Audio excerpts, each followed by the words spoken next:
안녕하세요. 구글컬리지 켄타입니다. 이번 영상에서는 스프레드시트를 이용을 해서 데이터 분석을 한번 해볼 겁니다. 좀 간단한 데이터 분석을 할 건데, 단체의 재정 상황을 파악해 볼 수 있는 데이터 분석을 한번 해볼 거고요. 최종적으로는 대시보드라고도 할 수 있겠고, 재정 상황표? 이 정도로 한번 만들어 보도록 하겠습니다. 목차는 이와 같습니다. 우선은 우리가 이제 만들어 볼 스프레드시트의 대시보드 결과물을 한번 보면서 떤 것들이 있는지를 확인을 해 볼 거고요. 그 다음에는 바로 스프레드시트 기능을 이용해서 구현을 하는 것이 아니라 데이터 분석 과정이 떤 프로세스를 거치는지, 그리고 그 과정 속에서 해당 단계들이 어떤 걸 의미를 하고 어떤 것들을 해결을 해 줘야 되는지 등을 좀 간략하게 설명을 좀 드리도록 하고요. 그 다음에 이제 URL로 연습 시트를 좀 제공을 할 건데, 요거를 복사하는 방법 설명드릴 거고요. 데이터 분석 과정 중에 하나인 데이터 전처리를 어떻게 하는지, 스프레드시트 기능들을 이용을 해서 전처리를 어떻게 처리할 수 있는지를 좀 설명을 드리고, 마지막으로 이제 다 전처리가 완료된 데이터를 시각화하고 분석하는 거 좀 익혀보려고 합니다. 그러면 바로 이번 시간에 완성해 볼 결과물에 대해서 실제 스프레드시트 화면을 좀 보면서 이야기 한번 해보도록 하겠습니다. 저희가 이번 시간에 이제 완성을 해볼 스프레드시트 화면을 보고 계십니다. 그러니까 최종적으로 이제 이 화면을, 스프레드시트 화면을 만들게 될 건데, 요거는 이제 뭐냐면 그 2021년 재정 상태를 좀 파악을 할 수 있고 분석을 할 수 있는 화면이라고 생각하시면 될 것 같아요. 보고서라고도 좀 생각할 수 있을 것 같고요. 자, 여기 보면은 2021년에 비용이 얼마큼 발생했는지, 수익이 얼마큼 발생했는지를 좀 볼 수가 있고, 항목별로 그 비용에 관련해서 항목별로 비용이 어떻게 책정이 됐는지, 비용을 소비를 했는지 확인을 할 수 있고, 그 다음에 이제 그 항목별에서 세부 항목별로도 확인이 가능합니다. 여기 보면은 대여비, 홈페이지 보면은 세부 종목으로 도메인 호스팅이 있고, 그 각각 세무 종목별로 얼만큼의 금액이 소모가 됐는지 등도 이제 확인을 할 수 있고요. 비용 분석뿐만 아니라 수익 분석도 할 수가 있습니다. 분석을 해놨죠. 그리고 수익 분석도 세부 종목 단위로도 좀 볼 수가 있게 표를 완성을 해놨습니다. 그리고 또한 후원 분석을 좀 디테일하게 해보기 위해서 달별로 후원 분석이 어떻게 됐는지, 금액의 분포가 얼만큼 후원이 됐는지를 좀 파악을 할 수 있게 표를 만들어 놨고요.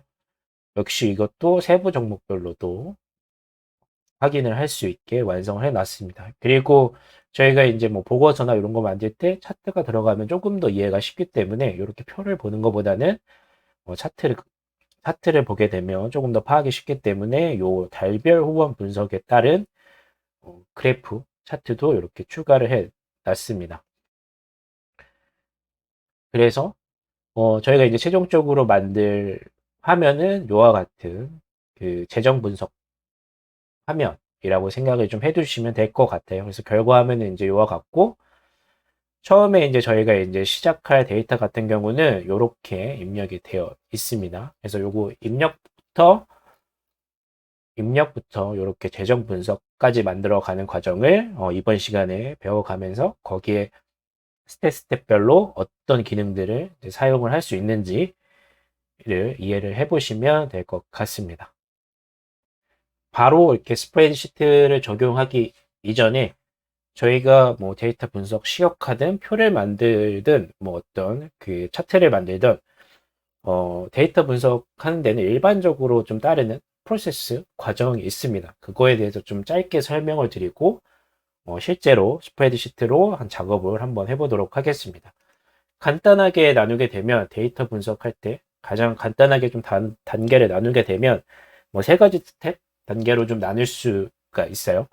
첫 번째는 이렇게 데이터 수집, 제가 적재라고 써놨는데 데이터를 이제 모집하는 과정이라고 생각을 하시면 될 것 같아요. 데이터 수집을 할 때 사실은 가장 중요한 거는 데이터를 어떻게 수집을 할까, 어떤 형태로 적재를 할까, 그런 것들을 고민을 한 게 되게 중요한 포인트가 되겠습니다. 그래서 예시를 조금 들어드리면 어떻게 해야 분석을 더 잘 할 수 있게 데이터를 수집을 할 수 있을까, 형태를 만들 수 있을까를 좀 설명을 드려보면 연습 시트에서 좀 설명을 드릴 수 있을 것 같아요. 연습 시트를 좀 보면서 이야기를 해보도록 하겠습니다. 자, 여기 보면은 여기 이제 로우라는 시트에 데이터가 이제 적재되어 있는 거죠. 데이터를 수집을 할 때 이와 같은 형태로 하면 좋은데, 이와 같은 형태가 뭐냐면 저희가 이제 재정 분석을 한다고 했을 때 요 행이 하나의 재정 데이터라고 생각을 할 수가 있고요. 그 재정이라는 걸 분석했을 때 그 하나의 재정엔 항목, 세부 종목, 날짜, 금액, 수익, 비용 등과 같은 5개의 속성으로 이루어져 있다. 그래서 저희가 데이터를 적재하고 수집할 때는 이렇게 행 단위로 입력이 되는 식으로 데이터를 수집을 하는 게 분석을 할 때 좀 편리합니다. 왜 그러냐면 저희가 이제 보통 데이터 분석을 하게 될 때 프로그래밍으로 많이 하게 되는데, 기존에 이제 프로그래밍 데이터를 다루는 프로그램들은 보통 이렇게 행 단위로 입력된 데이터를 분석하는데 좀 최적화되어 있다고 생각하시면 돼요. 그래서 하나의 재정이라는 테마가 있으면 그 재정을 나타낼 수 있는 속성들을 명시하시고 아래로 행 단위로 데이터를 수집을 하는 게 나중에 데이터 분석할 때 좋다라는 거. 즉 이렇게 지금 5개의 열이 있잖아요. 그래서 5개의 열로 이루어져 있고 하나의 행으로 데이터를 적재하는 방법으로 데이터를 수집을 하고 모집을 하는 게 후에 분석을 할 때 프로그램을 써서 분석할 때 좀 편리하다라는 거, 그렇게 좀 이해를 해주시면 되겠습니다. 그래서 데이터를 수집을 할 때는 형태에 좀 주의하시고 속성들을 사실은 여기에서 어떤 속성들이 있는지를 뽑아내는 것도 사실 이제 중요하긴 한데, 아마 이거는 해보시면서 경험이 좀 느셔야 좀 더 자연스럽게 속성을 뽑아내실 수 있을 것 같고, 결국에는 이제 표와 같은 형태, 그 행 단위로 데이터를 그 기입을 한다라는 거, 그런 거를 좀 이해를 해주시면 좀 좋고요. 자, 두 번째는 사실 이제 수집이나 뭐 이런 것들은 뭐 하실 수가 있는데, 어, 이 데이터 전처리라는 과정은 그 빼먹고 그냥 분석으로 바로 넘어가시는 분들이 좀 많이 있으세요. 그래서 어떻게 보면 되게 중요한 단계라고 생각하실 수 있을 것 같아요. 그러니까 데이터 전처리라는 건 뭐냐면 수집된 데이터를 분석하기 전에 내가 수집한 데이터가 정말 올바른 형태 혹은 올바른 값을 가질 수 있게 가공을 해주는 단계라고 생각하시면 돼요. 그러니까 예를 들면 내가 모은 데이터 중에 혹시 중복된 값들이 있지 않을까? 아니면은 공백으로 되어 있는 값이 있지 않을까? 아니면 비어 있는 값이 있지 않을까? 이런 것들을 체크를 해서 올바른 값을 가지도록 처리를 해주는 걸 데이터 전처리라고 할 수 있고, 이것도 결국에는 수집과 비슷하게 분석을 잘하기 위해서 가공하는 단계라고 이해를 해주시면 될 것 같습니다. 그래서 전처리까지 끝나게 되면 이제 데이터 분석을 하거나 시각화를 하게 되는데, 이거는 시각화나 분석은 뭐 순서가 바뀌어도 상관 없을 것 같아요.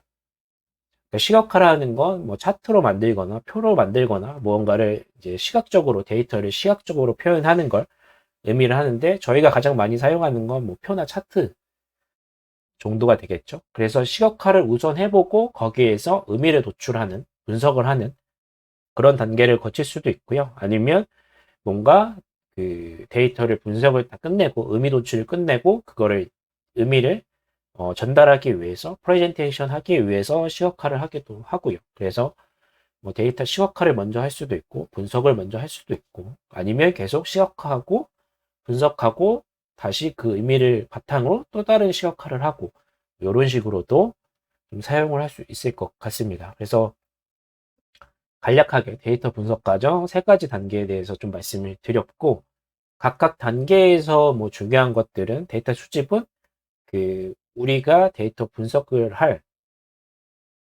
어떤 특정 데이터의 속성들을 정의하고 행 단위로 뭔가 입력을 한다는 거. 그런 형태가 분석하기 좋다. 그리고 전처리는 우리가 모은 수집한 데이터가 올바르냐를 검사해서 맞게 가공을 해주는 단계다. 그리고 이 전처리가 끝나고 나서야 저희가 데이터를 시각화를 하든지 뭐 분석을 한다라고 이렇게 데이터 분석 과정을 이해를 해주시면 좋을 것 같습니다. 자, 그러면 이제 본격적으로 스프레드시트를 이용을 해서 데이터 분석을 하는 거를 한번 진행을 해 보도록 하겠습니다. 자, 우선은 제가 제공하고 있는 링크를 클릭하셔서 연습 시트를 사본 만들기를 하셔서 작업을 좀 하셔야 될 것 같아요. 연습 시트 사본 만들기를 하는 과정은 시트를 보면서 좀 설명을 드리도록 하겠습니다. 그 제공하고 있는 URL을 클릭을 하시게 되면 이와 같은 모습을 볼 수가 있는데 그러니까 보기 전용으로 공유가 되어 있는 거죠. 여기에서 사본을 만들기 위해서는 파일을 클릭을 하시고 이 사본 만들기를 클릭을 해주시면 그 본인의 그 구글 드라이브에 이 시트가 저장이 됩니다. 사본이 이제 저장이 되는 거죠. 그래서 사본을 만드신 다음에 작업을 해주시면 되겠습니다. 참고로 요거 파일하고 사본 만들기를 하기 위해서는 그 구글 계정으로 로그인이 되어 있는 상태이셔야 돼요. 이 부분 체크하시고 사본 만들기 누르셔서 작업을 하시면 되겠습니다. 자, 우선 저희가 이제 데이터 처리 과정, 분석 과정 중에 첫 번째가 이제 데이터 적재에 관련된 건데 저희가 이제 최종 요 시트의 목적은 재정을 분석하는 거기 때문에 재정이라는 데이터를 분석을 하기 위해서 속성, 재정의 속성을 항목, 뭐 세부 종목, 그리고 날짜, 금액, 수익, 비용 이런 속성으로 5가지 속성으로 나타내보자 라고 결정을 했고 그거에 따라서 데이터를 쌓았습니다. 하나의 그 행으로 데이터가 쌓여져 있고 항목은 뭐 사무실에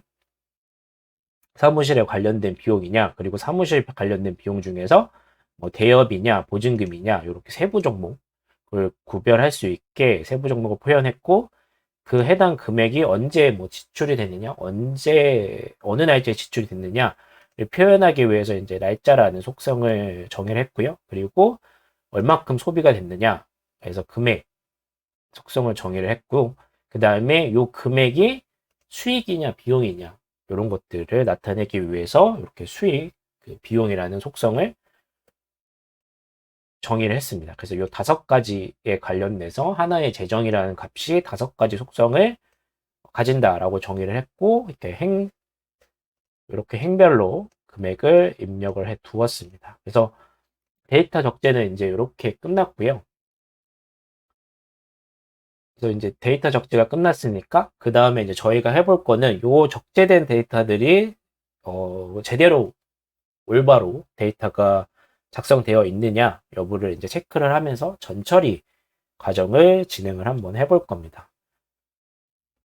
가장 먼저 진행을 해볼 거는 공백을 제거할 건데 공백이라는 건 뭐냐면 그 저희가 입력한 데이터들 사이에 혹은 스페이스바 뭐 이런 게 있잖아요. 스페이스바 같은 게 들어가 있지 않은가 라는 거를 한번 확인을 해보고 제거를 하려고 합니다. 그래서 가장 먼저 공백을 체크를 하고 제거를 한번 해 보도록 하겠습니다. 여기 와보면 그 시트에 이제 로우라는 시트가 있을 거고 여기에 바로 직접 작업을 하는 게 아니라 로우라고 하는 거는 저희가 이제 원본 데이터이니까 원본 데이터는 그대로 살릴 거고 시트를 복사를 해서 거기에 작업을 해보도록 하겠습니다. 그래서 이렇게 시트의 오른쪽 마우스 버튼을 누른 다음에 복사 버튼을 누르면 이렇게 4번으로 시트가 만들어지고요. 더블 클릭을 해서 시트 이름을 공백 제거로 변경을 하도록 하겠습니다. 그래서 우선적으로는 여기 저희가 적재된 데이터 중에서 공백이 있는지를 한번 체크를 해보도록 할게요. 여기 항목부터 마우스 왼쪽 버튼을 클릭을 하신 다음에 범위를 다 지정을 해주시고요. 끝까지 51행까지 있네요. 그래서 이렇게 드래그해서 범위를 선택을 해줄 거고요. 데이터에 여기서 보면 데이터 정리에 정리 제한 사항이라는 게 있습니다. 그래서 여기 보면은 정리 제한 사항뿐만 아니라 뭐 중복 삭제, 공백 제거도 있는데 바로 공백 제거는 안 할 거고요. 우선은 공백이 있는지 확인을 하고 공백 제거를 하도록 하겠습니다. 그래서 데이터 정리에 정리 제한 사항을 누르게 되면 여기 오른편에 여기 A3이라고 하는 곳에 사무실이라는 텍스트가 여기 작성되어 있는데 보기에는 공백이 없어 보이죠? 공백은 당연히 눈이 안 보이니까. 근데 여기 보면은 이렇게 한 칸, 오른쪽에 한 칸 공백이 있다라고 표시가 되어 있고, 두 번째로는 B50이라고 하는 곳에 여기 갖다 대면은 이렇게 마우스 가져다 대면은 해당 쪽으로 움직입니다. 왼쪽에 가져다 대면은 여기 단기 후원 쪽에 스페이스가 3개가 들어가 있다라고 나타내 주는 거를 확인하실 수가 있어요. 그래서 보면은 우선 공백이 들어가게 되면 잘못된 데이터가 들어갈 수 있기 때문에 이렇게 공백을 우선 체크해보고 삭제하는 게 가장 우선순위가 되겠습니다. 다시 한번 보여드리면 우리가 공백 체크를 하고 싶은 범위를 마우스 왼쪽 버튼을 누른 상태에서 드래그를 통해서 범위를 지정을 해주고요. 데이터에 데이터 정리 제한 사항을 누르면 이렇게 어디가 공백이 들어가 있는지 나타내주는 팝업 창이 생성이 되고 보시면서 삭제하고 싶은 거 저희는 어차피 요거 다 공백이 들어가면 안 되기 때문에 공백만 제거를 한번 하도록 하겠습니다. 여기에서 체크 모든 제한을 수락합니다. 를 클릭을 하게 되면 공백이 다 없어지는 것을 확인하실 수 있을 거예요. 아까 A3에 공백이 있었잖아요. 그러면 바로 더블 클릭을 하면 공백 없이 바로 나타내는 것을 확인을 하실 수 있을 거예요. 그래서 첫 번째로 데이터 전처리에서 첫 번째로 저희가 해준 공백 제거를 다 완료를 했습니다. 한 번 더 뭐 정말 제대로 됐는지 확인을 해보고 싶으신 분들은 역시 이제 드래그해서 범위를 지정해 준 다음에 데이터랑 데이터 정리, 뭐 정리 제한사항 이렇게 하셔도 됩니다. 그럼 아무것도 없죠? 그러면 이제 공백 제거가 끝난 거고요. 잠깐 컨트롤 Z를 눌러서 돌아가 보면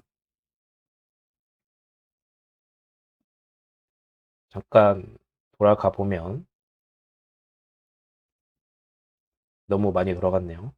다시 삭제를 하고 요거 복사를 하고 저희가 이제 정리 제한 사항을 눌러서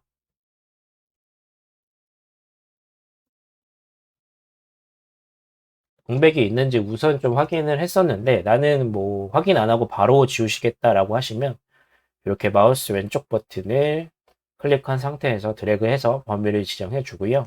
데이터에 데이터 정리에 이렇게 공백 제거를 바로 누르셔도 됩니다. 그러면 선택한 셀 중에 범위 중에서 2개에서 공백이 있었다라는 걸 나타내고 제거했습니다. 나오게 됩니다. 그래서 확인을 누르시면은 이렇게 공백이 다 제거된 상태로 데이터가 수정이 되게 됩니다. 그 다음으로는 여기서 이제 저희가 이제 공백을 제거한 다음에 그 다음 체크할 게 뭐냐면 입력된 데이터들의 형태가 올바른지를 확인을 해볼 거예요. 이게 무슨 말이냐면 이렇게 사무실 후원 뭐 이렇게 적혀져 있는데 이거는 텍스트 값이잖아요. 그리고 이런 금액은 숫자고. 그러니까 여기에 작성된 데이터가 실제 텍스트가 맞냐? 텍스트로 입력이 되어 있느냐? 숫자로 입력이 되어 있느냐? 뭐 이런 거를 한번 체크를 해보도록 하겠습니다. 그래서 만약에 이렇게 텍스트가 들어갈 데이터에 뭐 숫자가 들어가 있다라든지 그런 것들을 한번 체크를 해보려고 합니다. 텍스트이냐라는 거를 검색할 수 있는 함수는 이렇게 isText라고 생각해 주시면 돼요. isText라는 함수를 이용을 해서 검사를 할 수가 있습니다. 속성을 검색하는 거. 그러니까 isText 해주시고 저희가 검사할 항목 요거 셀을 선택을 해주신 다음에 엔터를 눌러주시면 isText냐 그래서 이거는 텍스트이기 때문에 true를 반환을 했고요. 그래서 맞다라는 얘기죠. 그래서 항목에 혹시 텍스트가 아닌 거 있는지를 검사를 한번 해보려면 isText라는 함수를 사용을 하면 되고요. 요거를 끝까지 다 검사를 해봐야겠죠. 51행까지. 그러면 여기에서 마우스를 여기 네모 쪽에다 가져다 대면 이렇게 십자가로 변환이 될 거예요. 요거를 더블 클릭을 하면 입력된 끝까지 항목별로 51행까지 자동으로 들어가서 검색이 되는 걸 확인하실 수가 있습니다. 각각의 여기 수식행을 좀 보게 되면 isText A2 그 밑에는 3, 4, 5 이렇게 자동으로 늘어나는 거를 확인을 하실 수 있을 거예요. 자, 그러면 항목에 들어간 게 다 텍스트인 거 확인을 했죠. true. 그 다음에 뭐 세부 종목도 그 텍스트죠.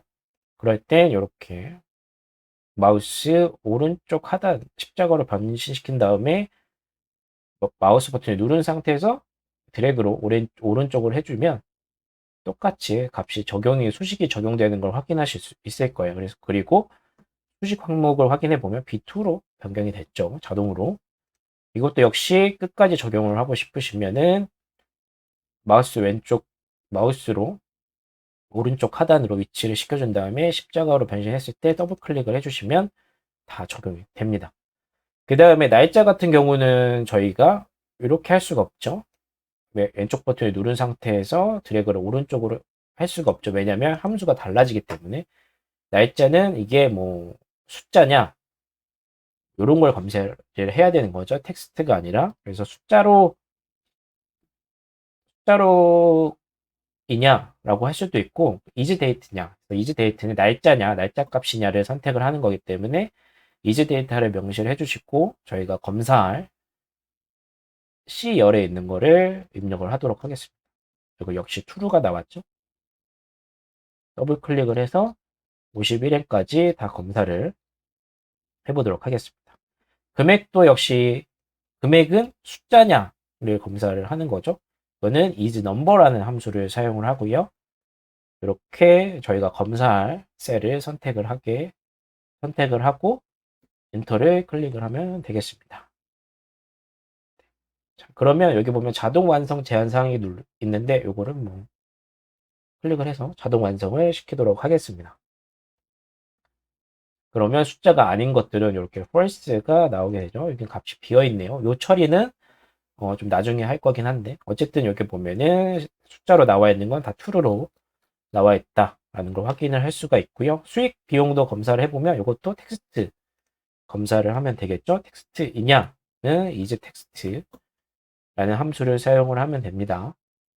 그리고 우리가 검사할 셀을 입력을 하면 되고요. 이렇게 했을 때 더블 클릭을 해서 끝까지 진행을 해보도록 하겠습니다.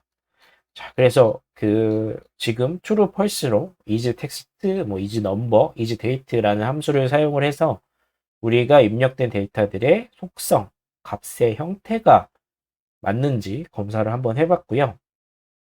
이렇게 봐서 여기 첫 번째 칸에 false가 있기 때문에 하나, 둘, 셋, 네 번째 칸에 false가 있기 때문에 여기 보면 이제 D5가 false라는 거죠. 그래서 D5가 이쪽의 값이 뭔가 잘못되어 있다, 값의 형태가 이상하다라는 걸 확인을 한 번에 할 수 있긴 한데 이거 보면은 데이터가 지금 그냥 51개 정도, 50개 정도밖에 없기 때문에 이렇게 파악이 가능한데 데이터가 되게 많을 때는 파악하기가 쉽지 않잖아요. 그럴 때는 저희가 이제 조건부 서식이라는 걸 통해서 이렇게 false라는 값이 있을 때 이것만 디자인 스타일을 좀 변경시켜서 한 번에 알아볼 수 있게 한번 변경을 해보도록 하겠습니다.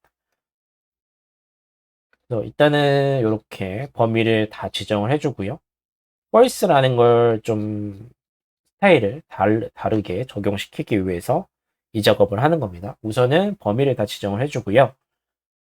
서식에 보면은 조건부 서식이라는 게 있어요. 조건부 서식을 클릭을 하게 되면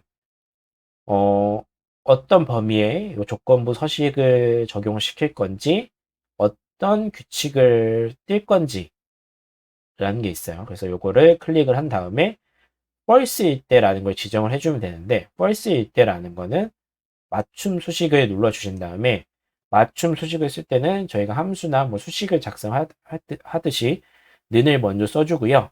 여기가 그냥 F2부터니까 F2는 이렇게 false랑 똑같냐 라고 맞춤 수식 조건식을 넣어주시면 되고, false일 때 저는 바깥쪽 빨간색을 지정을 해서 좀 튀도록 하겠습니다. 색상은 뭐 화이트로 해놓고 배경색을 빨간색으로 지정해서 좀 튀게 이렇게 지정을 한번 해보도록 하겠습니다. 조건부 서식을 이렇게 완성을 한 다음에 완료를 누르게 되면 여기 보면은 false가 배경색이 false만 이렇게 배경색이 빨간색으로 변경이 되는 걸 확인하실 수 있을 거예요. 그래서 이렇게 조건부 서식을 사용을 하게 되면 좀 튀는 그 false라는 단어가 있을 때 그게 하이라이트 되게 변경을 하실 수가 있어요. 다시 한번 좀 설명을 해드리면, 네, 저희가 그 값의 형태가 맞는지 검사를 하기 위해서 is text 아니면 is date, is number라고 하는 함수를 사용했고, 그 함수를 사용하면 맞으면 true, 틀리면 false를 반환을 하게 되는데, 표시를 하게 되는데, false를 좀 강조하기 위해서 저희가 사용할 수 있는 것은 조건부 서식이라는 방법이었고, 조건부 서식을 사용하기 위해서는 이렇게 범위를 지정을 마우스 왼쪽 버튼을 누른 상태에서 드래그해서 범위를 지정을 해주시고, 서식에 이렇게 조건부 서식 이걸 클릭을 해주시면 되고, 지울게요. 하나 지우고 다른 규칙 추가를 하셔도 되고 다르게 지정하셔도 됩니다. 그러니까 범위를 일단 지정을 했고요. 어떤 거를 서식을 걸 거냐, 어떤 거를 스타일을 적용할 거냐라고 했을 때는 이쪽에서 셀 서식 지정해서 진행하시면 된다. 근데 저희가 할 거는 false라는 값을 가진 것만 할 거기 때문에 여기 뭐 그런 게 없죠. 그래서 맞춤 수식을 클릭한 다음에 저희가 맞춤 수식을 작성할 때 는을 먼저 써준다고 설명을 드렸어요. 그래서 그리고 이렇게 F2라고 하는 셀을 이름을 해주고, 똑같냐, 펄스와 똑같냐 라고 하는 거는 는을 또 써주죠. 펄스. 이런 식으로 수식을 입력을 해주면 된다라는 거 기억을 해두시면 될 것 같습니다. 그래서 이렇게 F2가 false냐 라고 맞춤 수식을 해주신 다음에 요거에 맞는 조건이 걸리면 어떻게 서식을 스타일을 변경할 거냐 라고 지정을 해주면 됩니다. 채우기 색상은 빨간색으로 하도록 하고요. 글씨색은 흰색으로 이렇게 변경을 하겠다까지 스타일까지 지정을 해주신 다음에 완료를 누르게 되면 이렇게 false에 해당하는 것만 배경색이 빨간색으로 들어간다 라는 거 기억을 해두시면 될 것 같아요. 그래서 이렇게 조건부 서식을 걸게 되면 false라는 게 한 번에 딱 튀기 때문에 이걸 클릭을 해보면 D5라는 셀이 값이 이상하다라는 걸 확인을 하실 수가 있죠. 그래서 이렇게 보면은 D5에는 값이 아무것도 안 들어가 있다라는 거를 확인을 할 수가 있습니다. 이렇게 이제 값이 비어 있는 거는 처리하는 방법이 좀 다양하긴 한데, 요거는 좀 그 비어 있는 값을 처리할 때 나중에 좀 밀어서 수정을 한번 해보도록 하겠습니다. 그래서 이번 단계에서 익히실 거는 공백 제거하는 법과 그 각 입력된 데이터들의 형태를 체크하는 거, is text, is number와 그리고 false만을 하이라이트 시키기 위해서 사용한 조건부 서식 사용 방법, 요거를 기억을 해두시면 될 것 같습니다. 그 다음으로 저희가 해볼 단계는 뭐냐면 그 데이터들의 범위를 확인을 할 거예요. 예를 들면 그게 무슨 말이냐 하면은, 데이터 범위라고 하면은 여기에 항목에는 사무실, 뭐 후원, 대여비, 홈페이지 뭐 이런 것들 많이 들어가야 되는데, 항목에 뭐 갑자기 이상한 텍스트가 들어가 있거나 뭐 그런 것들을 검사를 해보겠다는 거죠. 그리고 여기 만약에 수익과 비용 부분에서 수익 아니면 비용 두 개 값만 들어가야 되는데 다른 값들이 또 들어가 있지 않은가 라는 거를 검사를 한번 해보도록 하겠습니다. 그거를 뭐 데이터 범위 검사한다라고 이해를 해주셔도 되고요. 우선 또 바로 여기에다가 작업해도 되지만 시트를 복사를 해서 진행을 하도록 하겠습니다. 그래서 데이터 범위 검사라고 시트 이름을 좀 변경을 하고요. 요거 값의 형태 검사했던 부분은 지워버리도록 하겠습니다. F에서 제이를 삭제. 오른쪽 마우스 버튼을 제가 요거 시트를 클릭을 해서 Shift로 왼쪽 마우스 버튼까지 클릭을 해서 Shift를 누른 상태에서 요 J를 클릭을 한 다음에 오른쪽 마우스 버튼을 누르면 요와 같이 팝업창이 나오고요. FJR 삭제를 클릭을 해서 없애도록 하겠습니다. 그 다음에 이제 저희가 해볼 건 데이터 범위 검사를 할 건데 우선은 요 이쪽 열에 있는 것부터 검사를 할게요. 이렇게 데이터가 올바른 데이터 범위가 들어가 있는지 확인을 하기 위해서는 이렇게 2를 눌러서 전체 열을 선택을 해 주셔도 되고요. 저희가 검사할 부분 이렇게 마우스 왼쪽 버튼 누른 상태에서 드래그해서 범위를 지정해 주셔도 됩니다. 그래서 이렇게 범위를 다 지정을 했으면은 데이터에 데이터 확인이라는 부분이 있어요. 데이터 확인을 딱 누르게 되면 이렇게 데이터 범위 검색 셀 범위 저희가 이제 지정한 셀 범위죠. 그 다음에 그 검사할 기준을 명시를 할 수가 있는데 바로 입력을 할 수 있는 게 항목 목록이라는 게 있어요. 그래서 항목 목록으로 눌러놓고 쉼표로 여기에 들어갈 2열에 들어갈 데이터들은 수익 아니면 비용 둘 중에 하나만 들어가야 된다 라고 이렇게 쉼표로 표시를 한 다음에 저장을 딱 누르게 되면 지금 보면은 빨간색으로 오른쪽 편에 빨간색으로 되어 있지 않은 건 정상적으로 수익 아니면 비용만 들어갔다라고 표시가 되어 있고 요거는 이제 머리글이어서 사실은 뭐 잘못된 건 아닌데 이상한 값이 들어가 있으면 이렇게 빨간색으로 오른쪽 상단에 이렇게 잘못되어 있다라고 표시가 되게 됩니다. 그래서 이렇게 데이터 확인을 하실 수가 있고 잘못된 거를 보고서 올바른 데이터로 변경을 하실 수 있어요. 한 번 더 연습을 좀 한번 해보면 요 항목에 대해서 검사를 한번 해볼게요. 항목은 뭐 범위를 지정을 해주고요. 저희가 검사를 할 범위를 이렇게 지정을 해두고 데이터 범위를 검사하기 위해서는 데이터에 이렇게 데이터 확인을 눌러주신 다음에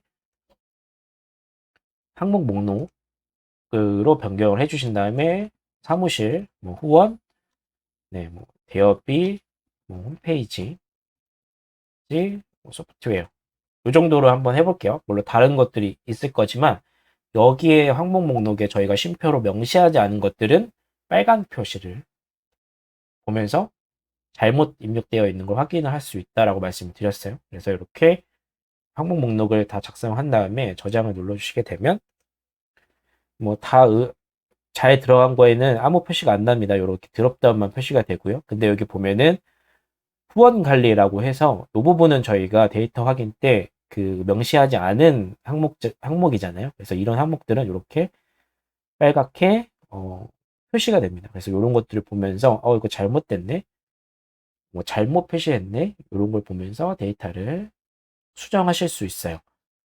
그래서 일단은 뭐 후원 관리는 잘못된 게 아니기 때문에 데이터 확인을 다시 변경을 하도록 하겠습니다. 범위를 눌러주시고 데이터 확인을 눌러주게 되면 다시 우리가 작성을 했던 데이터 확인이 나타나고요. 후원 관리를 추가를 해서 다시 검사를 한번 해보도록 하겠습니다. 그러면 여기 사무실 쪽 부분에 항목 쪽 부분에 보면은 뭐 잘못된 게 뭐 헤더 빼고는 머리글 빼고는 없어 보이고 근데 여기 보면은 외주라는 게 들어가 있죠. 그래서 요거는 이제 잘못된 값이니까 요 부분을 드롭다운을 화살표를 클릭을 해서 외주가 아니라 후원으로 변경을 하도록 하겠습니다. 자, 이렇게 해서 데이터 범위에 대해서 검사를 하는 단계를 좀 보여드렸고 이렇게 데이터 범위에 관련된 그러니까 우리가 원하는 데이터 값 이외의 데이터가 혹시 온 건 아닐까? 그런 거를 검사하는 방법을 좀 설명을 드렸고요. 그렇게 하기 위해서는 범위를 선택을 한 다음에 우리가 하고 싶은 데이터 확인을 하고 싶은 범위를 선택을 한 다음에 데이터에 데이터 확인을 클릭을 해주시면 되고, 여기에서 항목 목록을 설정하셔도 되고, 우리가 원하는 그 조건, 방법을 선택을 하셔서 이렇게 숫자면 몇 사이까 몇 사이 또 할 수가 있고요. 날짜도 검사를 할 수가 있어요. 날짜를 뭐 2021년도 날짜 사이다라고 하면 사이로 변경한 다음에 날짜를 검색할 수도 있습니다. 그래서 이렇게 데이터가 입력된 데이터가 범위를 벗어나는지 아니면 뭐 벗어나지 않는지 제대로 작성이 되어 있는지를 데이터 확인을 통해서 진행을 하실 수 있다라는 거 기억하시면 되고, 그리고 기존에 적용된 데이터 확인을 삭제하고 싶다라고 하면은 뭐 범위를 해주시고 데이터 확인을 눌러 주신 다음에 확인 삭제를 눌러 주시면 돼요. 그러면 저희가 이제 기존에 점검했던 데이터 확인 부분이 아예 없어지게 됩니다. 그래서 공백 제거와 그 값의 형태 확인 1단계가 끝나면 2단계로 그러면 여기 입력된 데이터의 범위는 올바르게 작성되어 있느냐, 이렇게 데이터 확인을 통해서 진행을 하실 수 있다는 거 기억을 해두시면 좋을 것 같습니다. 그 다음으로 해볼 이제 데이터 전처리는 중복된 값을 처리하는 방법을 좀 설명을 드리도록 할게요. 역시 좀 시트를 복사를 해서 진행을 해보도록 하겠습니다. 더블 클릭을 해서 중복 검사 시트로 변경을 하고요. 중복된 거를 없애는 방법은 가장 간단한 방법은 아까도 보여드리긴 했는데 이걸 드래그를 해준 다음에 저희가 중복값을 없앨 것을 드래그를 해준 다음에 데이터 정리에 보면은 중복 항목 삭제라는 게 있습니다. 요거를 클릭을 해보면 어떤 걸 중복으로 볼 것이냐 라는 걸 선택을 할 수가 있어요. 저희가 머리글 행이 있으니까 모두 선택은 아니고요. 그래서 A열, B열, C열을 다 합쳤을 때 그 값이 다 비교되는 거를 이렇게 클릭을 해서 할 수가 있어요. 만약에 A열만 이렇게 클릭이 되어 있으면 A열을 봤을 때 A열을 기준으로 중복되어 있는 값을 다 지우고요. 두 개가 클릭이 되어 있으면 A열, B열 값이 똑같은 거. C열까지 선택이 되어 있으면 A, B열, C열의 모든 값이 중복인 것들을 제거를 합니다. 이게 무슨 말이냐면 A, B, C를 다 선택한다는 건 뭐냐면 사무실 대여비 11월 요 세 개가 다 똑같은 행을 아예 없앤다라는 걸 의미를 해요. 그래서 가장 쉬운 방법은 범위를 클릭을 한 다음에 데이터 정리해서 중복 항목 삭제를 누르신 다음에 어떤 걸 중복을 기준을 잡을 것이냐라는 걸 선택을 하셔 진행을 하시면 되고, 중복을 바로 없애기 이전에 한번 중복이 생겼는지를 확인하는 걸 한번 해보도록 할게요. 그럴 때는 저희가 함수를 countIf라는 함수를 사용을 해서 중복이 되어 있는지를 체크를 좀 해볼 수가 있는데, countIf는 저희가 이제 범위를 선택하고 특정 조건을 줬을 때 그 해당 조건에 맞는 게 얼마나 있느냐를 셀 수 있는 함수인데, 그 countIf를 클릭을 해주신 다음에 우선 요거 저희가 먼저 해볼 거는 요런 항목이라는 열에서 사무실이라는 게 몇 개가 있을까? 그래서 카운팅을 한번 해볼게요. 그래서 범위는 뭐 A-A라고 하게 되면은 A열 전체를 뜻하게 됩니다. 그래서 범위를 이렇게 A-A라고 해주고요. 기준을 A2로, 그러니까 즉 사무실 값이 몇 개 있는지 카운트를 하겠다는 뜻이고, 요걸 입력하고 엔터를 치게 되면 총 지금 사무실이라는 값이 A열에 14개가 있다라는 게 표시가 되는 거예요. 자동 완성 제한이 왔으니까 요걸 클릭을 해서 해보겠습니다. 그래서 A라는 열의 사무실이라는 값은 총 14번, 총 14개가 있다라는 거고, 후원은 13개가 있다라는 뜻이에요. 그리고 대여비는 하나, 그러니까 이거는 중복이 뭐 없는 거다라는 게 좀 확실시 되죠. 그래서 이렇게 count if라는 함수를 이용을 해서 중복 여부를 어떻게 보면 체크를 할 수 있게 되는 거죠. 한 개 이상, 두 개 이상 있다라는 게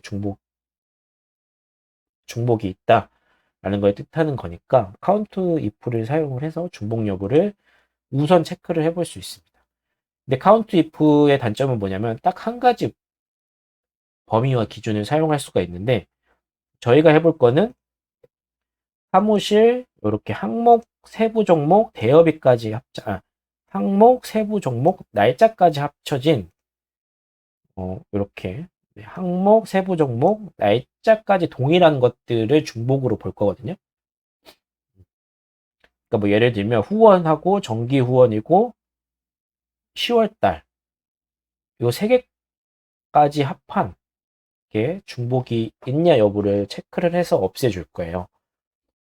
그래서 그 부분을 한번 해보도록 할게요. 그거를 한번 카운트를 한번 해볼 건데 카운트 if는 요 하나 기준을 하나만 쓸 수 있는 거 반면에 함수 중에서 count if s라고 하는 건 여러 가지 기준을 작성을 할 수 있는 것 중에 하나입니다. 우선은 A열에서 범위를 해주고요. 그 다음에 A열에 사용할 기준 A2로 잡아주고요. 그 다음에 다시 추가할 기준입니다. 그래서 BB에서 기준을 잡아주고 이것도 B2라고 해줍니다. 그러면 여기까지만 완성을 해보면 A열에서는 사무실이라는 기준을 잡고 B열에서는 대여비라는 기준을 잡습니다. 근데 저희가 날짜까지 해줄 거니까 C까지 기준을 잡아 주셔야 돼요. 그래서 이렇게 C2까지 잡게 되면은 카운트를 하게 되는데 A열, B열, C열을 검색했을 때 이렇게 A2, B2, C2 값이 모두 다 똑같은 값을 카운팅을 하게 됩니다. 엔터를 한번 눌러보게 되면 여기 숫자 2죠. 사무실 대여비 날짜까지 해서 검색을 한번 해봤더니 이 조건에 맞는 게 두 개다라고 하는 거는 중복이 하나 존재한다라는 뜻이에요. 아무것도 중복이 없는 거는 숫자 1이 나옵니다. 그래서 이렇게 한 상태에서 마우스를 오른쪽 하단으로 이동한 다음에 이렇게 십자가 표시가 되면은 더블 클릭을 해서 적용을 한번 해보도록 하겠습니다. 자, 그러면 어떤 거는 두 개가 있고 어떤 거는 하나가 있는데 이렇게 하나가 있는 건 중복된 게 없다라는 뜻이에요. 요거 딸랑 하나 있다라는 뜻이고 이렇게 두 개가 있다라는 거는 다른 곳에 어떤 중복된 값이 있다라는 뜻이죠. 그래서 지금 중복된 게 하나, 둘, 셋, 넷, 다섯 개 있는데 이것도 역시 좀 편하게 보시려면 조건부 서식을 사용해서 하이라이트 시키셔도 돼요. 그러면 여기 보면은 여기 2가 있는 게 첫 번째 사무실 대여비 11년도 거 하나가 있네요. 이걸 한번 보게 되면 여기에 이쪽 부분에 이쪽이라고 나와 있는 거 보면은 여기에도 사무실 대여비 11. 첫 번째 거와 똑같죠? 값이. 그래서 이렇게 중복이 되어 있다라는 걸 확인할 수가 있고 이것도 역시 두 번째 거 보면은 사무실 대여비 8인데 8월 달인데 2로 되어 있는 것 중에 보면은 여기가 또 중복되어서 값이 입력되어 있다라는 거를 확인을 할 수가 있습니다. 그 다음에 보면은 후원 정기 후원 10월 달 게 하나가 있는데 여기 끝에 가보면 후원 정기 후원 10월 달 거 역시 2로 되어 있는 게 여기서 확인을 좀 해볼 수가 있습니다. 그래서 지금 저희가 count if나 count if s는 사실은 뭐 중복을 확인하기 위해서 만들어진 함수는 아니지만 count if 같은 경우는 조건에 맞는 범위에서 조건에 맞는 개수를 카운트 해주는 함수이기 때문에 이거를 중복 여부를 검사할 때 사용을 할 수 있다라는 거를 기억해 두시면 될 것 같아요. 그래서 1 이상이면 똑같은 값이 존재한다라는 걸 나타내고요. 그래서 여러 개를 한꺼번에 모아서 중복 여부를 체크를 하고 싶을 때는 count if가 아니라 이렇게 count if s라는 거를 사용할 수 있다라는 거. 그래서 count 할 부분 A는 A2, 이렇게 범위와 기준, 범위와 기준, 범위와 기준 이렇게 사용을 할 수 있다라는 거고 요 세 개가 아니라 뭐 금액까지 하고 싶으면은 콤마 찍고 계속 추가를 해주시면 사용을 할 수가 있습니다.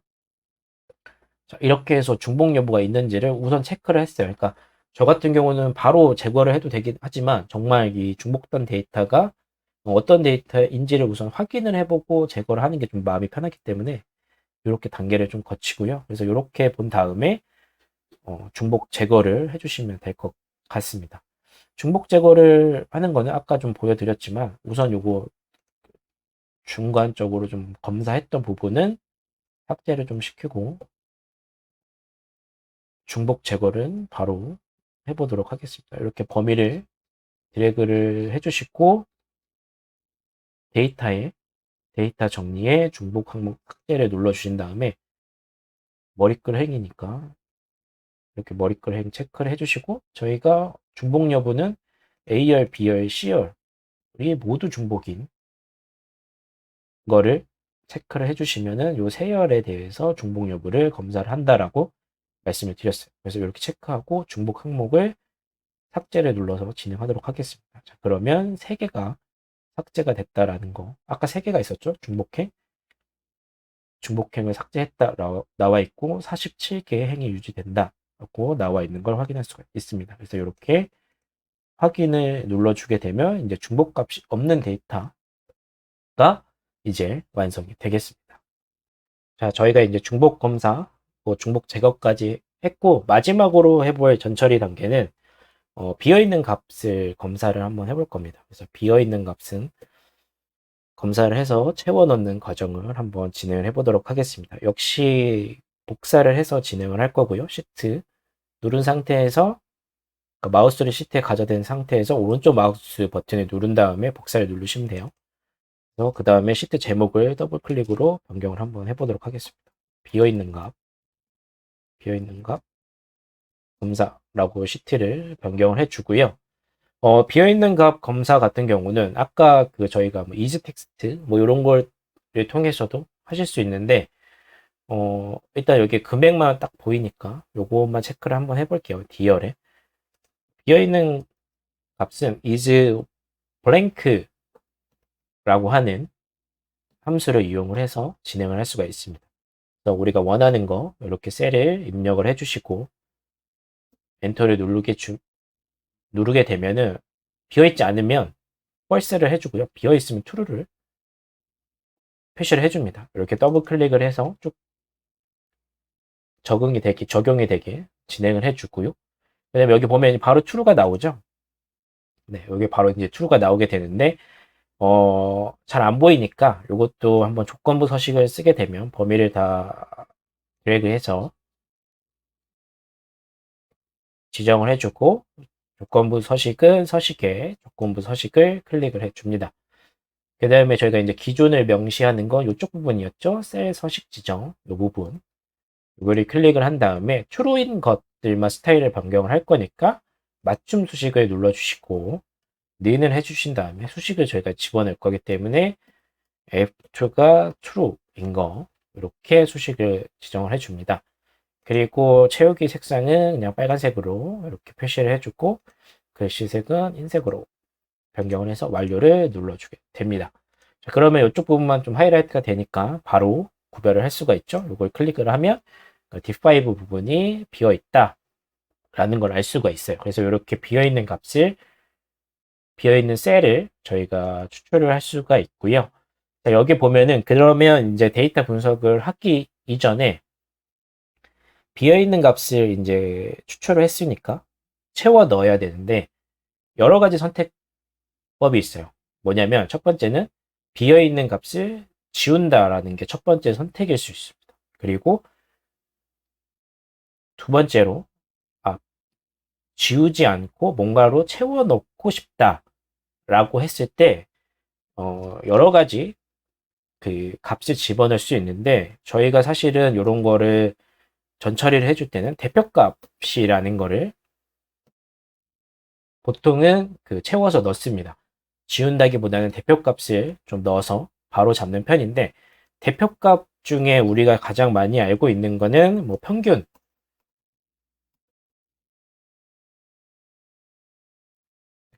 평균일 수 있고요.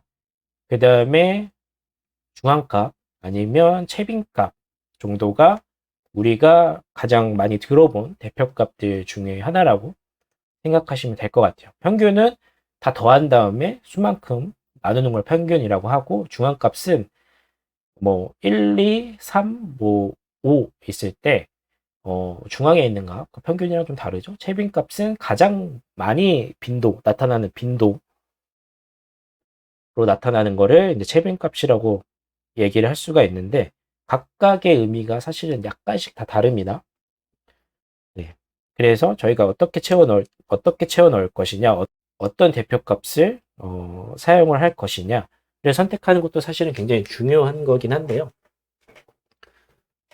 어, 저희는 그냥 뭐 평균을 집어 넣어 볼까요? 네. 그 구글 스프레드시트에서 평균값도 구할 수 있고, 중앙값도 뭐 구할 수 있고, 채빈값도 구할 수가 있어서 뭐 일단 다 구해보고 진행을 한번 해보도록 하겠습니다. 그러면 저희가 이렇게 이게 보면은 비어있는 금액이 속성이 보면 후원에서 단기 후원이잖아요. 그러면 우선은 저희가 대표값들을 구해야 되는데, 단기 후원의 그 평균은 어떻게 될까? 그걸 한번 구해 보도록 좀 할게요. 이렇게 데이터가 적재되어 있는 상태에서 뭐 단기 후원의 값들만 일단 뽑아 보면은 뭘 사용을 할 거냐면 피벗 테이블을 사용을 할 겁니다. 그래서 이렇게 항목부터 수익 비용까지 드래그를 해서 범위를 지정을 해줄 거고요. 삽입에 보면은 피벗 테이블이 있어요. 피벗 테이블을 클릭을 해주시면 범위는 저희가 이미 설정을 해놨기 때문에 삽입 위치는 기존 시트에 할 거고, 바로 여기다가 H7에다가 피벗 테이블을 만들어 보도록 하겠습니다. 확인을 눌러주신 다음에 만들기를 누르면 여기 오른쪽에 피벗 테이블을 만들 수 있는 팝업 창이 생기게 되고요. 저희가 원하는 거는 후원의 단기 후원의 뭐 평균값인 거죠. 그러면 여기에 행과 열, 값 필터를 저희가 각각 지정을 해서 그 값을 뽑아낼 수가 있습니다. 행을 추가를 눌러주신 다음에 여기 보면은 항목이 있어요. 항목을 추가를 할 거고요. 그 다음에 행에 추가를 한번 더 할 겁니다. 저희가 원하는 건 단기 후원의 평균값이기 때문에 추가를 한번 더 눌러서 세부 종목을 추가를 할게요. 세부 종목. 그러면 여기 보면은 후원의 단기 후원까지 피벗 테이블이 생기는 걸 확인하실 수 있을 거예요. 그 다음에 이제 뭐 할 거냐면, 우리가 사실은 보고자 하는 거는 금액이잖아요. 그래서 값에 추가 버튼을 눌러주시고 금액을 눌러주게 됩니다. 자, 그러면 후원의 뭐 단기 후원의 금액이 나와야 되는데 숫자 4가 나왔잖아요. 이게 왜 그러냐면, 값을 이쪽 부분을 보게 되면, 네, 아바타 때문에 잘 안 보이긴 하는데, 보게 되면 요약 기준이 count A예요. 요거는 숫자를 세는 함수여서 이 부분을 변경을 해주시면 돼요. 클릭을 한 다음에 썸으로 이렇게 변경을 해주시게 되면 여기 금액들이 다 나열이 되는 것을 볼 수가 있습니다. 그러면 지금 여기 세부 종목별로 합계가 자동으로 피벗 테이블로 만드는 것을 확인하실 수가 있죠. 여기 보면은 30만 원 이렇게 되어 있네요. 근데 저희가 원하는 거는 합이 아니라 평균 값이었죠. 평균은 이렇게 어베리지라는 함수를 이용을 해서 작업을 할 수가 있습니다. 어베리지를 변경을 해보면 단기 후원 같은 경우는 75,000원이 잡히는 걸 확인할 수가 있습니다. 저희 지금 이제 피벗 테이블을 만들어서 진행을 하고 있고요.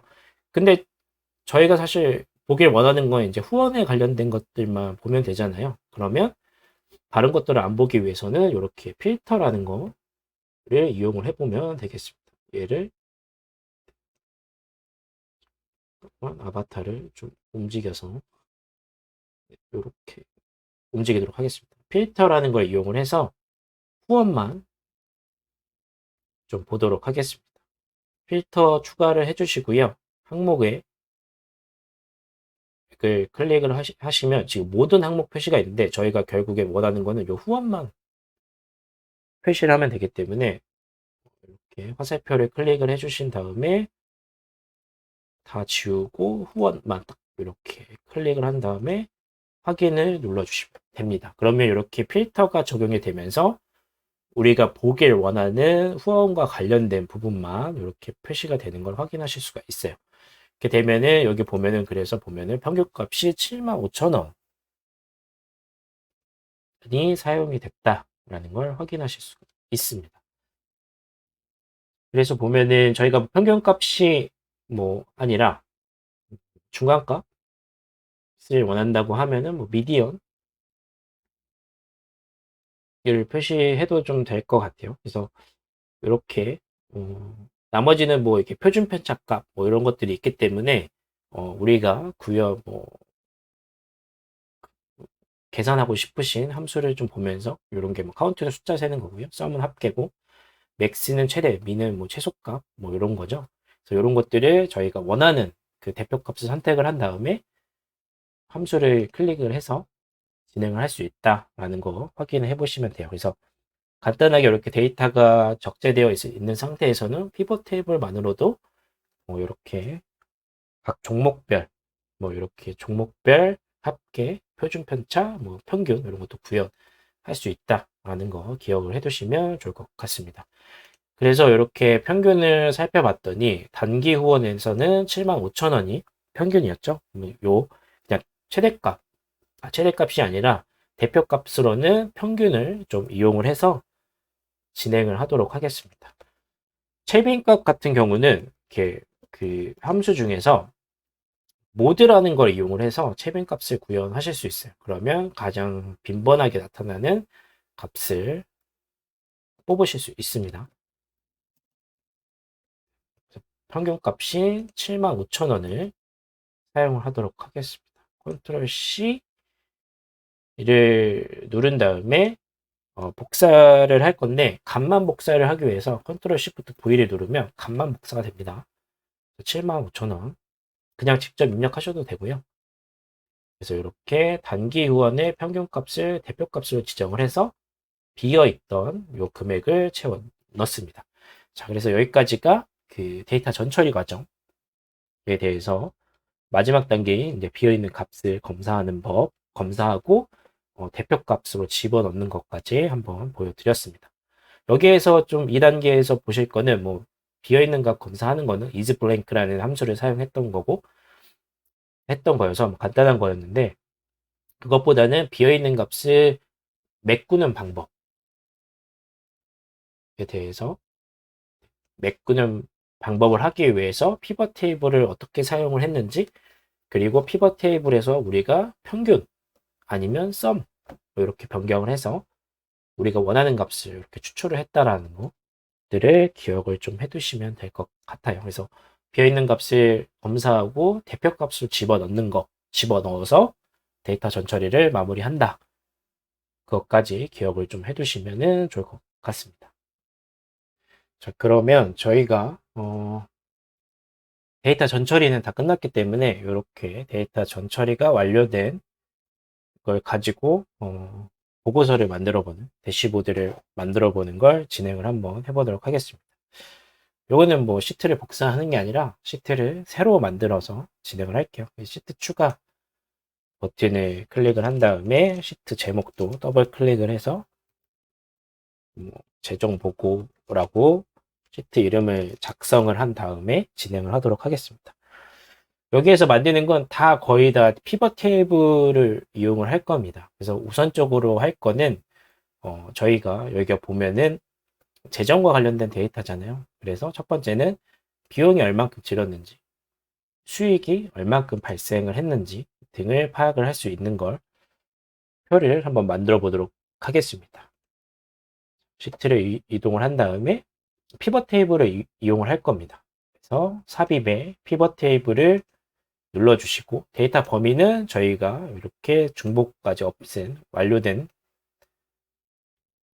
데이터를 드래그 해서 지정을 해 주시고요. 확인을 눌러주고요.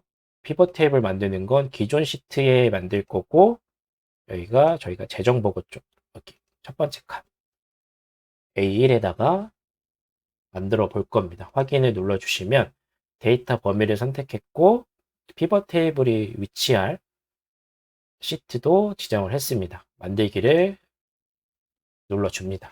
그러면 이렇게 역시 오른쪽에 저희가 선택을 해야 될 행렬 값 필터가 나오게 되고요. 첫 번째로 해볼 건 저희는 그 비용이 얼마 들었는지, 뭐 수익이 얼마 들었는지 이 표를 나타내 볼 건데, 사실은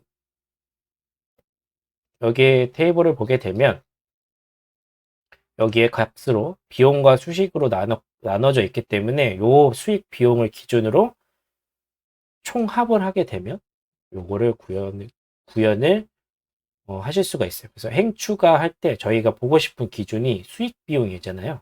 수익 비용을 클릭을 해주시면 이렇게 행의 기준을 만들어내게 되고, 저희가 보고 싶은 거는 수익을 얼만큼 썼는지, 수익을 얼만큼 달성했는지, 비용을 얼만큼 썼는지잖아요. 그래서 값으로 금액을 선택을 해주시면 돼요. 그리고 저희가 이제 금액은 총합 을 보는 거기 때문에 자동으로 썸이 잡히긴 했는데, 썸으로 이렇게 지정을 해주시면 요 해당 데이터에 비용에 해당하는 모든 금액을 합한 거, 수익에 해당하는 모든 금액을 합한 표가 이렇게 간략하게 빠르게 이렇게 만들어지게 됩니다. 그리고 저희는 어차피 비용과 수익 총계가 필요한 건 아니니까, 네, 합계 표시를 제거를 해주시면 이렇게 총합은 바로 없어지게 됩니다. 그래서 이렇게 피벗 테이블을 이용해서 간단하게 구현을 할 수 있다 라는 거 기억을 해 두시면 좋고요. 그래서 이렇게 데이터가 분석하기 쉽게 다 적재가 되어 있으면 간단하게 피벗 테이블을 이용해서 이렇게 표를 만들어낼 수 있다 라는 거 기억을 해 두시면 좋을 것 같습니다.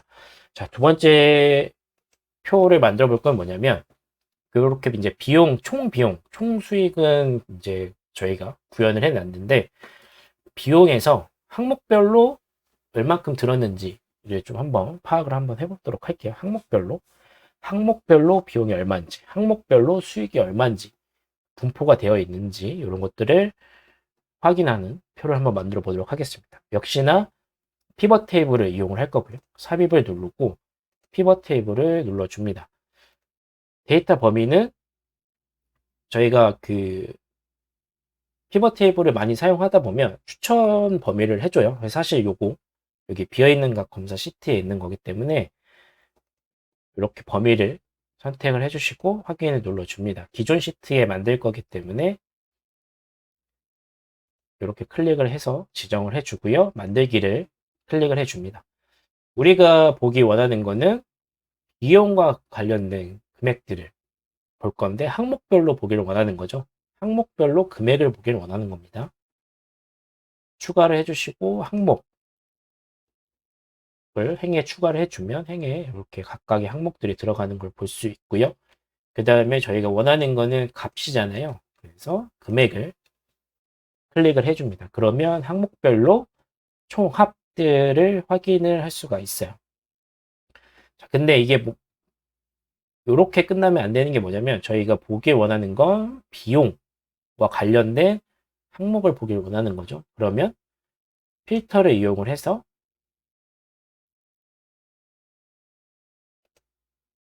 수익 부분을 날리고 비용 부분만 합계를 적용시킬 수가 있습니다.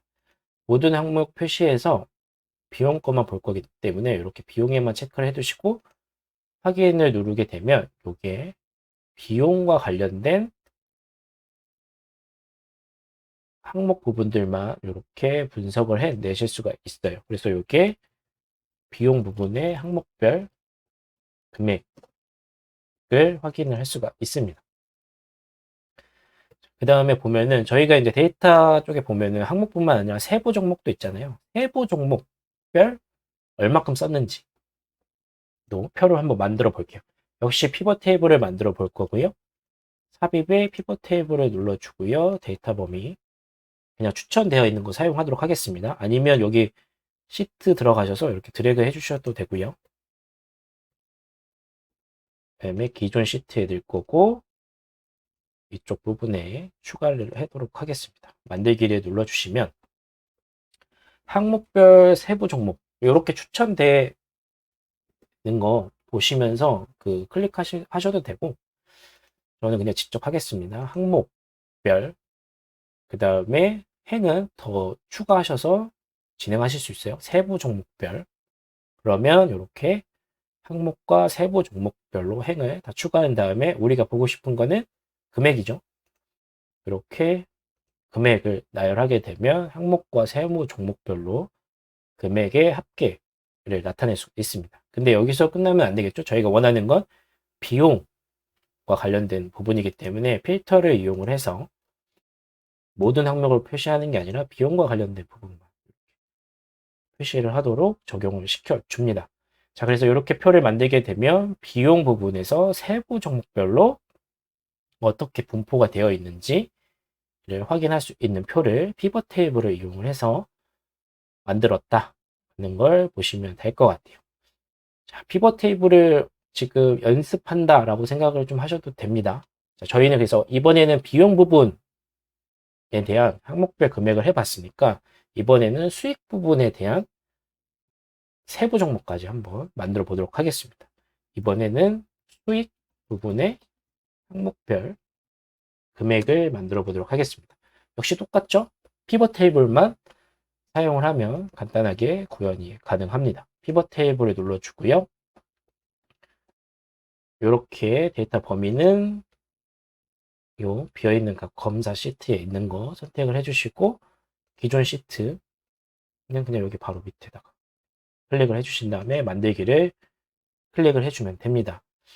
요 피벗 테이블 만들 때랑 거의 유사한데 필터만 변경을 하면 간단하게 수익도 구현을 할 수가 있습니다. 행도 항목 세부 종목까지 추가를 해주시고 값은 금액이겠죠. 저희가 보고 싶은 거는 최종적인 썸이니까 금액이 되겠고 필터는 수익 비용을 클릭한 다음에 모든 항목이 아니라 수익만 볼 수 있게 이렇게 처리를 해주시면 됩니다. 이렇게 해서 확인을 눌러주시면 이렇게 수익 부분에서 세부 종목별로 금액이 어느 정도 모여 있는지를 확인할 수 있는 피벗 테이블을 만들게 됐습니다.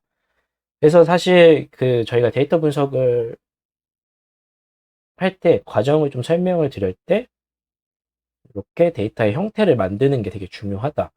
그리고 이렇게 행 단위로 적재라는 게 되게 중요하다라고 말씀을 드린 이유가 이렇게 피벗 테이블만을 사용을 해서도 간단하게 피벗 테이블만을 사용해서도 데이터 분석이 가능하기 때문에 좀 설명을 그 부분이 중요하다라고 좀 설명을 드렸던 겁니다.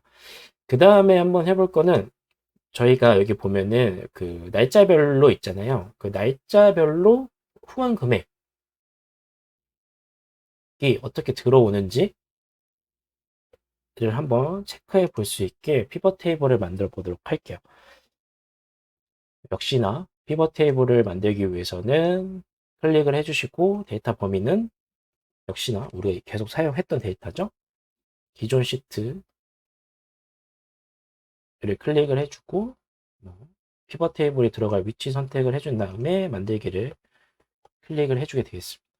그래서 우리가 원하는 거는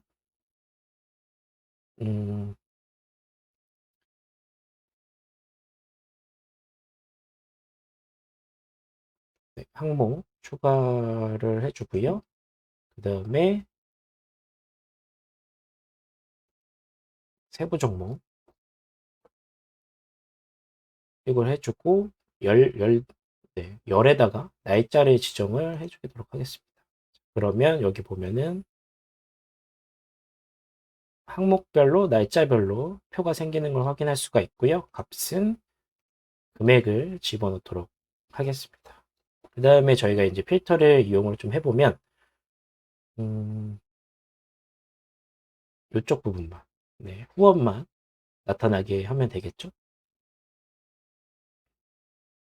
그러면 항목을 이용을 해서 모든 항목을 표시하는 게 아니라 후원만 표시하게 체크를 해보면 될 것 같습니다. 자, 그러면 이렇게 필터 항목으로 하나만 딱 주게 되면 이렇게 날짜별로 얼마가 들어왔는지 확인을 할 수가 있게 됐습니다. 후원에서는 좀 3개 부류가 있고 해당하는 월에 얼마가 쌓여 있는지까지 나타낼 수 있는 표를 피벗 테이블로 만들 수 있게 됐습니다. 그래서 이렇게 피벗 테이블을 이용을 해서 행과 열을 막 조작을 하시다 보면은 우리가 원하는 데이터 금방 나온다라는 걸 좀 확인하실 수 있을 거예요. 그래서 사실 이제 피벗 테이블을 만들 때 가장 중요한 거는 행으로 뭐를 넣을지, 열로 뭐를 넣을지, 값으로 뭐를 넣을지를 선택하는 게 처음에는 아마 많이 힘드실 거라 좀 생각이 드는데 피벗 테이블을 만드실 때 가장 먼저 값, 우리가 보고 싶은 게 무엇인지를 선택을 하시고 그 보고 싶은 것 기준으로 보고 싶은 값을 선택을 했으면 그거를 어떤 관점에서 보고 싶으신지를 좀 선택을 하는 그렇게 생각을 해보시면 좀 쉽게 좀 익숙해지실 거라고 좀 생각이 듭니다. 다음으로는 저희 뭐 표를 많이 만들어 봤으니까 그 다음에는 그래프를 한번 만들어 볼 건데 일반적으로 그래프를 만드는 게 아니라 그 구글 스프레드시트에서 제공하는 뭐 인공지능 기능을 이용해서 한번 빨리 만들어 보도록 하겠습니다. 여기 세부 종목부터 해서 표를 12월 달까지 합계 빼고요. 여기까지 3개 이렇게 드래그를 하게 되면 피벗 테이블도 생기는데 오른쪽 하단에 보면 이렇게 탐색이라고 있습니다. 오른쪽 하단에 탐색이라는 게 있어요. 이거를 클릭을 한번 해보게 되면 여기 보면은 뭐 26개라고 하는 카운트 A가 있는데 탐색을 누르게 되면 스프레드시트 인공지능이 요런 게 필요한 게 아니야? 라고 해서 추천을 해줍니다. 거기에 보면은 보통 그래프가 다 나와요. 그래서 여기에서 보면은 단기 후원, 정기 후원별로 그래프를 만들어 주는 게 있죠. 그래서 요거를 사용을 할 거면 차트 삽입을 클릭을 하게 되면 요 표에 맞는 차트가 추가가 됩니다. 그래서 보면은 뭐 월별로 단기 후원의 그래프, 선 그래프와 정기 후원의 선 그래프가 추가가 되는 거를 확인을 하실 수가 있어요. 그래서 뭐 차트 추가를 해서 이렇게 차트를 이용해서 하셔도 되지만 저는 요새 이렇게 탐색이 너무 편해서 그래프로 그리고 싶은 거 이렇게 드래그 한 다음에 탐색을 이용해서 자주 하는 편입니다. 그래서 이렇게 보신 다음에 뭐 차트가 마음에 안 든다 하면 차트 수정을 통해서 선의 형태라든지 그래프 형태라든지 이런 것들을 다 변경을 하실 수가 있기 때문에 이렇게 막대 차트로 변경을 한다든지 뭐 세부 조정, 라벨이라든지 이런 것들도 다 지정을 하실 수 있기 때문에 저는 이제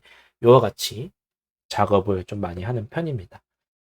자, 그래서 이번 영상에서는 여기까지 재정 보고 재정 상태를 좀 볼 수 있는 데이터 분석까지 총 진행을 해 봤는데 이번 영상에서는 뭐 사실 되게 이제 중요했던 부분은 뭐냐면 데이터 전처리 과정, 그러니까 데이터를 어떻게 적재해야 되는지, 데이터 분석을 잘하기 위해서 혹은 편하게 하기 위해서는 어떻게 적재해야 되는지, 데이터 전처리 과정이 왜 필요하고 어떤 것들을 사용을 해서 검사를 할 수 있는지, 그리고 비어있는 값을 집어넣을 때는 대표값들이란 걸 사용할 수 있다라는 거 기억을 해주시면 되고요. 마지막으로는 스프레드시트에서 제공하는 피벗 테이블을 이용해서 다양한 데이터 분석과 다양한 표와 그리고 차트들을 만들어낼 수 있다라는 것까지 기억을 해주시면 될 것 같습니다.